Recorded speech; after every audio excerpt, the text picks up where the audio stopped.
আমি কখনো যাইনি জলে, কখনো রাখিনি চোখ ডানা মেলা গাংচিলে। আবার যেদিন তুমি সমুদ্র স্নানে যাবে, আমাকেও সাথে নিও, নেবে তো আমায়? চলো সমুদ্র দেখে আসি। এটা তার্কিন মারমারা সি। এখানে সমুদ্রের পাড়ে বড় হাঁটার জায়গা, সাইকেলের জন্য আলাদা লেন করা। সমুদ্রের ধারে কোথাও ফুটবল খেলা হচ্ছে, কোথাও স্কুটার রাইড, কোথাও স্কেটিং। সবখানে চঞ্চল প্রাণোচ্ছল মানুষের আনাগোনা। কিছু লোক ফোল্ডিং চেয়ারে সমুদ্রের ধারে বসা। ওদের বয়সের নাম্বারটা হয়তো বেড়েছে, কিন্তু মনের চঞ্চলতা উচ্ছলতা একই রকম। কিছু কিছু ক্ষেত্রে একটু বেশি। তা না হলে এত লম্বা একটা সমুদ্রের পাড়ে হেঁটে বেড়ানো সহজ কথা না। ওয়াকওয়ের একদিকে সমুদ্র, অন্যদিকে বিভিন্ন নামি দামি রেস্তোরাঁ, কফি শপ। কফির সুগন্ধে হাঁটা পথে অর্ধভোজন। কিছুক্ষণ হাঁটতেই পেছন থেকে ঘন্টার শব্দ।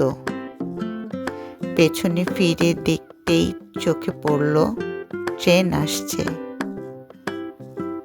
ছোট ছেলেকে বলে রেখেছিলাম তুমি ছবি তুলবা। সে আমাদের ছবি না তুলে ট্রেন, এয়ার্ট এগুলোর ছবি তুলেছে।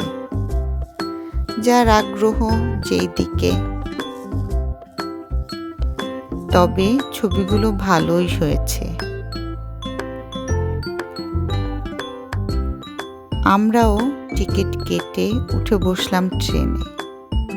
ট্রেনে বসে ঘুরে বেড়াতেই সূর্য ডোবার সময় ঘনিয়ে এলো। একদিকে সমুদ্রে অস্তগামী সূর্য, অন্যদিকে পাহাড়ের গায়ে সাদা ধবধবে বাড়ি। সময়টা এখানেই পজ করে রাখা গেলে ভালোই হতো।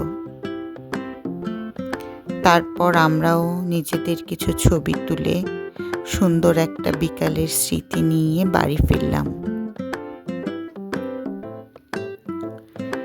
ফেরার পরও সমুদ্রের ধারে টার্কিশ ছেলেটার গাওয়া গানের সুরটা কানে ভাসছিল।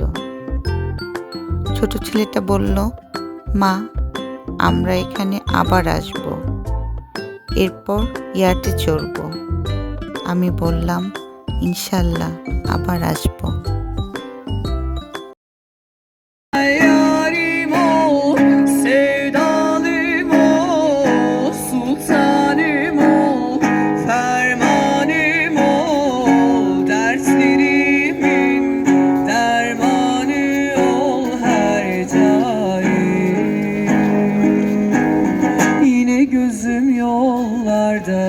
Neredesin?